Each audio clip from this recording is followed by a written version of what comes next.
Hey everybody, welcome to the channel. Michael Noland here, and today I wanted to talk about Alice Cooper. He'll be touring in 2023. He's got a new album coming out, and there are hints and allegations that there's far more than just that he has planned for the future. But first of all, I wanted to bring out a couple of news items, only one of which is Nikki Sixx ridiculous comments. I swear to God, this guy cannot open his mouth without embarrassing himself and, well, the rest of us as well. And a statement made by the delightful, the wonderful Christie Hynde on the Rock and Roll Hall of Fame. We'll start off with Chrissie. Now, Christie Hynde was just recently interviewed, and she gave her thoughts on the Rock and Roll Hall of Fame. God bless Chrissie. I love what she said here. She said that if anyone wants my position in the Rock and Roll Hall of Fame, they are welcome to it. I don't even want to be associated with it. It's just one more establishment backslapping. I love that statement because, as you guys know, in past videos, I've pretty much said the very same thing considering this ridiculous organization. She went on to say that she actually felt dread when she was inducted into the Rock and Roll Hall of Fame. She said, "I was living a happy life in Rio when I got the call I was being inducted. My heart sank because I knew I'd have to go back for it, as it would be too much of a kick in the teeth to my parents if I didn't. I had upset them enough by then, so it was one of those things that would bail me out from years of disappointing them." Other than Neil Young's participation in the induction process, the whole thing was and is total bollocks. All right, an amazing statement all in itself, and it really does say a whole lot, doesn't it, folks? And what about Nikki Sixx of Mötley Crap? You know what? This guy can't help but open his mouth at inappropriate times. You know, it was recently that Carmine Appice of Vanilla Fudge fame had stated that he felt Mick Mars was pretty much ousted by the band, or that Mick Mars was receiving a lot of criticism from fellow band members, and that he felt that he was upset because, well, Mötley Crüe was using backing tracks, and we've talked about that on this channel, haven't we? They obviously have, examples being that Tommy Lee wasn't even on his drum throne when the song began, and you could hear the drums start. There have been rumors that they've been using backing tracks for even vocals. Now, despite what we've already brought up on this channel, what did Nikki Sixx have to say about all of this concerning Carmine Appice? Well, here's what he said. "A washed-up drummer trying to speak for us, and a bottom-feeder media running with it to make money off of lies? Welcome to the sad new world of look at me, look at me." Are you freaking kidding me? These words from a guy and a band that is nothing more than look at us, because you can't hear them properly because they're just miming to backing tracks half of the time. And you know what? Frankly, having members 5 and 6 in the band hasn't helped them one damn bit as far as I'm concerned. Now, as far as Alice Cooper is concerned, he says that he has a brand new album to go with his 2023 tour.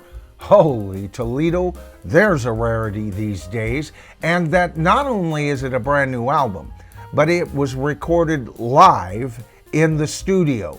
No overdubbing allowed, because he wants to showcase the live band that he is touring with in 2023. And boy, it's been too long since we've seen an album like that, or even an approach by a band these days. Hail to Alice Cooper. With rumors of a recent guitarist rejoining him on tour, this is nothing but good news. But you know what, folks?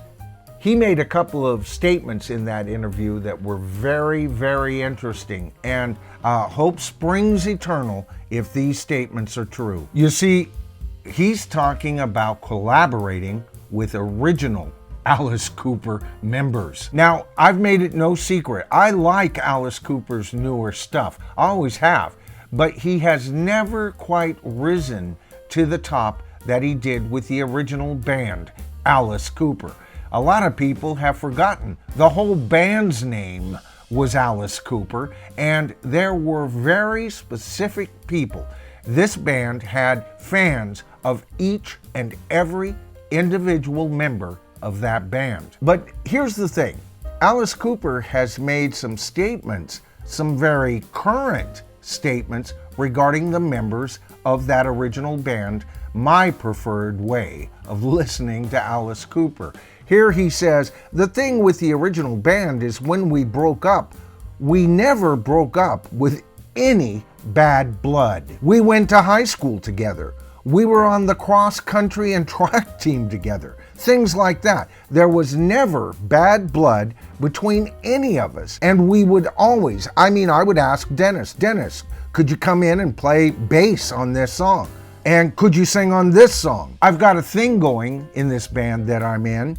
Okay, so there was never like, oh, I'm never gonna talk to him again, or I'm never gonna work with him again. So we've always been writing. Neil Smith will send me 3 or 4 songs and I'll do some lyrics on it and send it back to him. And he has his own band. Dennis is in 2 or 3 bands. Mike, they're always working musicians. So when we write 10 or 12 songs, interesting right there, folks, I don't know exactly what that's going to be, but I know that those songs exist now. So I'm thinking about in the future, that would be kind of a cool thing. Yes, indeed. A very cool thing, Alice. Now, the article goes on to say, last year, Cooper told Germany's Rolling Stone that he was working on 2 new albums with longtime producer Bob Ezrin. All right, the Bob Ezrin connection. We know what that could mean, don't we? And he goes on to say that a lot of the songs for these supposedly 2 new albums were recorded and written during the plague. You know what, as far as I'm concerned, that's what every damn musician should have been doing during the so-called lockdown. They should have gotten right back into their writing. We should be receiving brand new material by the fist loads these days, folks, but we don't, do we? But you know what? Alice Cooper is definitely old school rock and roll. The man doesn't know when not to work, and I love him for that. All right, so that's the video for today. Hey, you know what? If you enjoyed it, please give it a thumbs up. That helps the dreaded YouTube algorithm better do its job. The channel grows, and of course, the tribe grows. Why am I concerned about the tribe growing? Why am I concerned about the channel growing? Because it's the dialogue that comes with that growth. And we become a force unto ourselves, don't we, folks? Oh, and by the way, if you haven't had a chance to subscribe to the channel as of yet, I've said it's easy, and I meant it. All you have to do is hit that subscribe to the tribe button and then tap that top bell icon, and you'll get notified of all of my future videos concerning not only the classic rock era, but today's live music scene, today's music industry scene, and where it's going into the future. All right, I'm Michael Nolan. This is The Bottom Line, and guess what? Together, you and I, we are the tribe, and I'll see you in my next video.